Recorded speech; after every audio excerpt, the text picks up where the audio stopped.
राज्यसभा में वरिष्ठ सदस्य और जिनको मैं समय समय पर राजनीतिक गुत्थियों को सुलझाने के लिए मैं स्वयं को आमंत्रित करके उनके पास जाता हूं, ऐसे अखिलेश जी,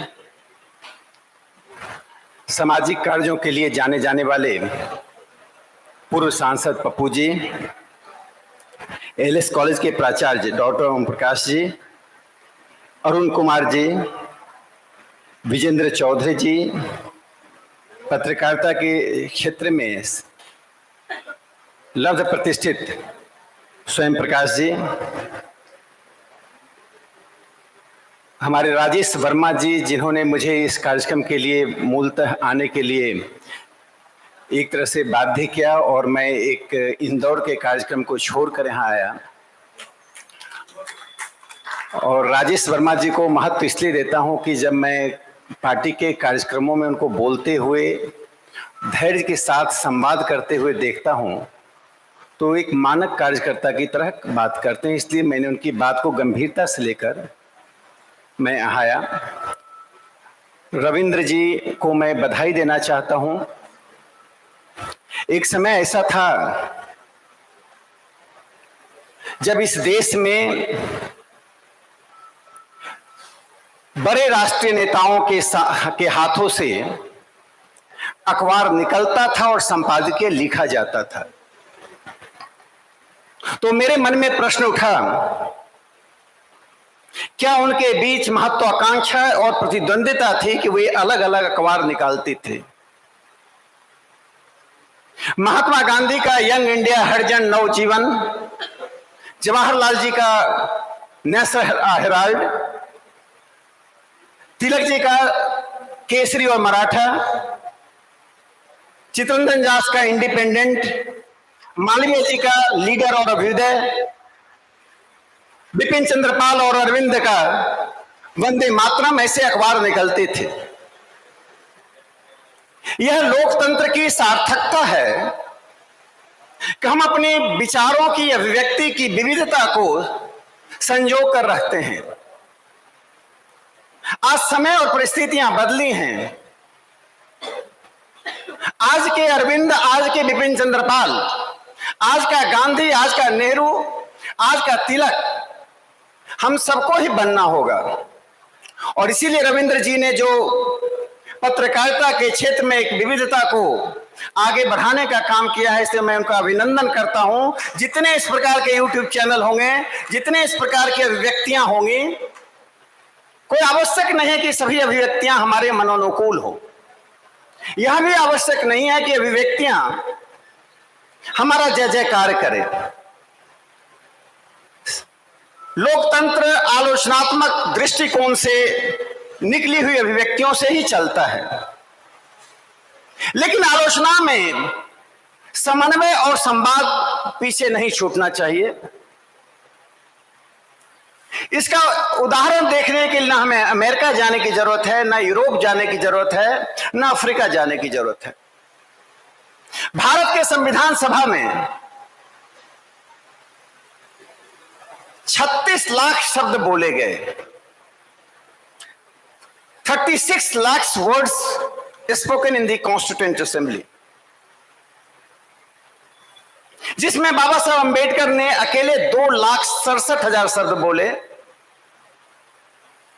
एचवी कामत जो समाजवादी थे 1,88,000 शब्द बोले। नजीरुद्दीन अहमद जी ने 1,46,000, 1,46,000। इस तरह से सदस्यों ने अपनी बात रखी, लेकिन 36 लाख शब्दों में 6 शब्द भी ऐसे नहीं हैं जो हमें चोट पहुंचाता है, जो हमें उत्तेजित करता है, जो हमारी भावनाओं को कुंठित करता है। यह संविधान सभा कितनी पुरानी है? 1946 से लेकर 1949 तक में इसकी कहानी समाप्त हुई। उसी संविधान सभा के हम वारिस हैं।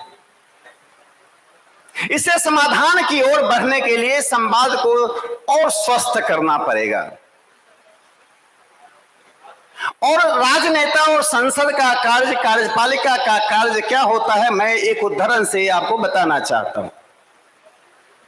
मैं भी विपक्ष को अनेक बातें कह सकता हूं, लेकिन मैं कहना नहीं चाहता हूं। मैं यहां बैठे हुए बुद्धिजीवियों को उन चीजों को से बात करना चाहता हूं जिससे हम आत्मालोचन करें। केरल की लक्ष्मी कुट्टी खाली पांव चलती थी।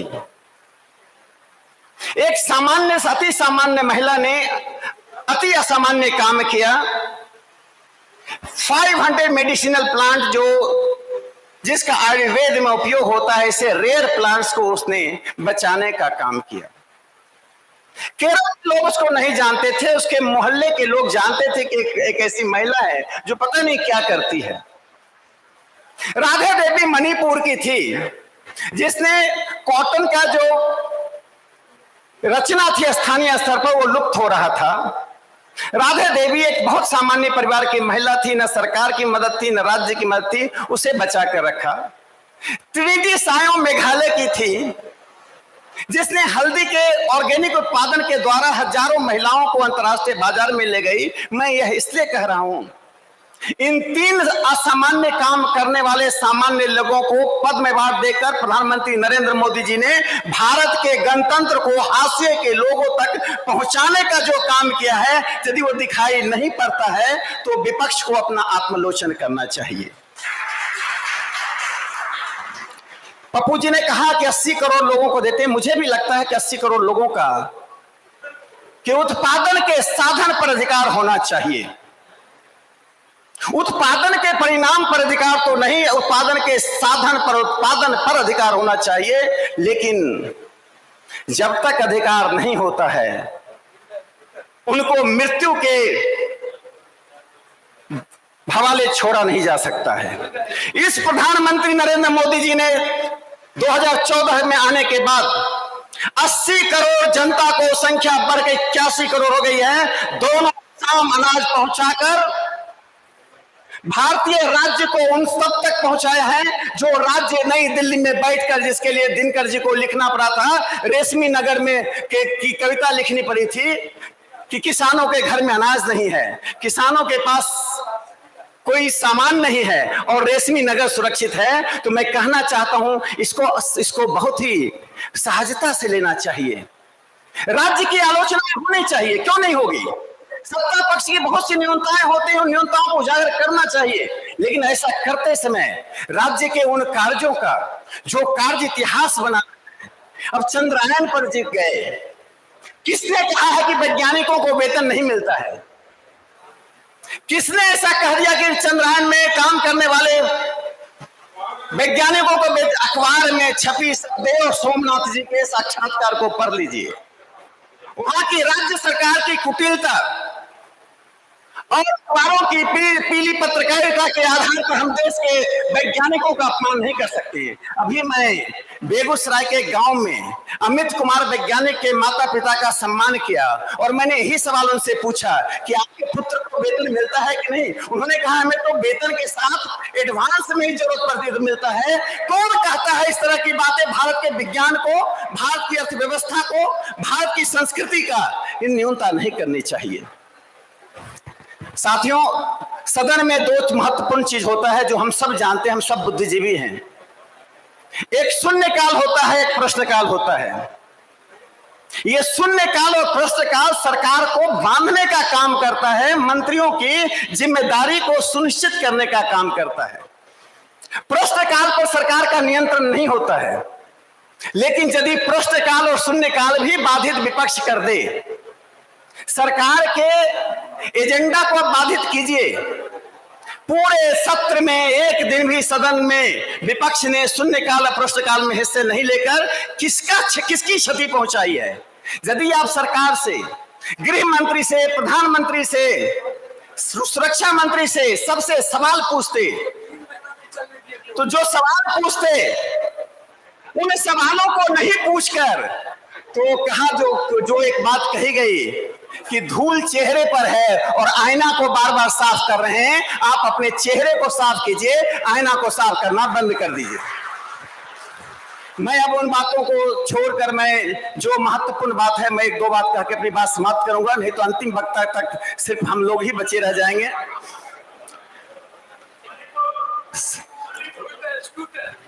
मणिपुर के बारे में मैं बता देना चाहता हूं, इसलिए निश्चित रूप से बता सकता हूं कि कम से कम मैंने मेघालय में 4 गांवों को गोद लिया है और नॉर्थ ईस्ट में लगभग 37-38 बार मैं राज्यसभा में आने के बाद गया हूं। मणिपुर के एक एक गांव के बारे में आप जानकारी लीजिए। क्वाथा गांव से लेकर इम्फाल तक मैं आपको जानकारी दे सकता हूं। मेघालय में कोंगथोंग से लेकर शिलोंग तक की जानकारी दे सकता हूं। सरकार सदन में सीधे सरकार के नेता ने कहा कि मणिपुर में बहस हो, विपक्ष ने कहा 267 ही चाहिए। सभी बिजनेस को समाप्त कर दीजिए। इस देश में बाढ़ भी है, इस देश में दियारा भी है, इस देश में अकाल भी है, इस देश में गरीबी भी है, इस देश में बेरोजगारी भी है। सबको समाप्त कीजिए। सरकार कहती है कितने घंटे कितने दिन बहस करना, आप बहस कर लीजिए। तो मणिपुर पर गृह मंत्री जी ने जवाब दिया, प्रधानमंत्री जी ने जवाब दिया, और क्या चाहिए। लेकिन मैं 2 बात कह के अपनी बात समाप्त करता हूं। इस देश में मित्रों संवाद की एक परंपरा रही है। वह संवाद की परंपरा कैसी है उसका एक उदाहरण सुन लीजिए। वह शास्त्रार्थ के रूप में आता था और शास्त्रार्थ में सहिष्णुता भी होती थी। 18 नवंबर 1869 को 17 नवंबर 1869 को काशी नगर में मूर्ति पूजा के सवाल पर, जिस काशी में मूर्ति पूजा का केंद्र है, जहां हर चौराहे हर चौखट पर भगवान का मंदिर है, हर चौराहे पे घंटी बजती है, उसमें स्वामी दयानंद सरस्वती ने मूर्ति पूजा के विरोध में अपने तथ्य और तर्क प्रस्तुत किए और 300 पंडितों ने उनका प्रतिकार किया।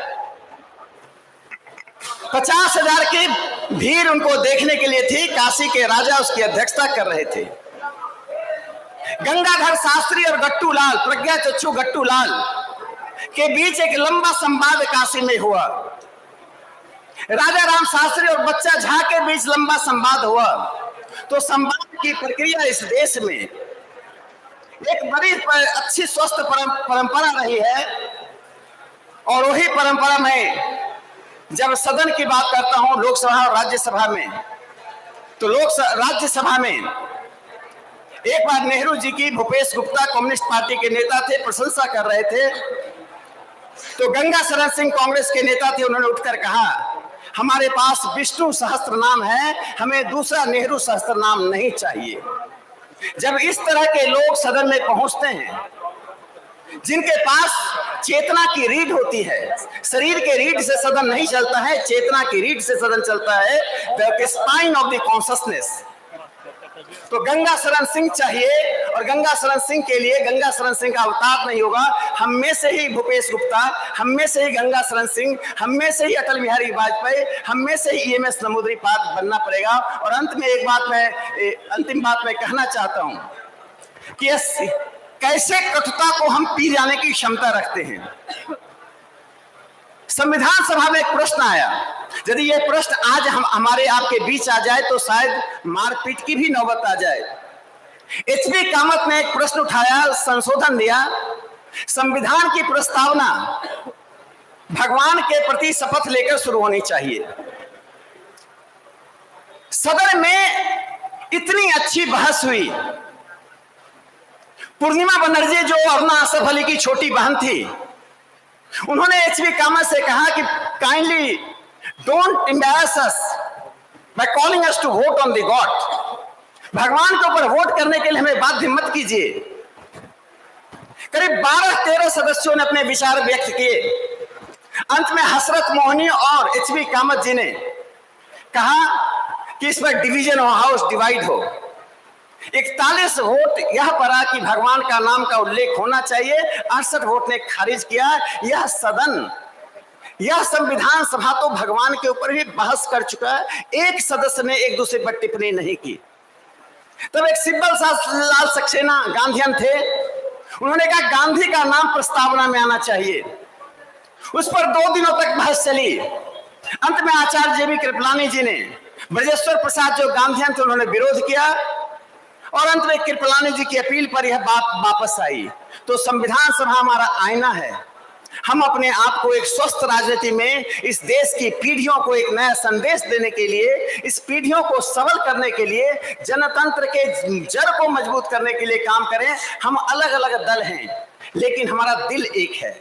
जब दिल एक होता है तो दल अलग होने से हमारा विवाद नहीं बढ़ता है। मैं यही कहता हूं कि जनादेश का आदर करना, जनादेश का सम्मान करना जिस जनतंत्र में नहीं होता है वो जनतंत्र विखंडित होता है। अभी G20 में दर्जनों राष्ट्राध्यक्ष आ रहे हैं। ऐसे अवसर पर मैं अपने प्रधानमंत्री नरेंद्र मोदी जी का अभिवादन करता हूं कि एक तरफ चंद्रायन है, दूसरी तरफ राष्ट्राध्यक्ष हमारी सड़कों पर है। हमें उम्मीद है कि हम विपक्ष और दल और सत्तारूढ़, आज हम सत्तारूढ़ हैं, कल विपक्ष हो सकते हैं, आज विपक्ष सत्तारूढ़ हो सकते हैं। हम सब की जिम्मेदारी इस राष्ट्र को सबल करने की, मजबूत करने की, समृद्ध करने की ही उसी जिम्मेदारी के साथ हम संवाद करें। बहुत बहुत धन्यवाद।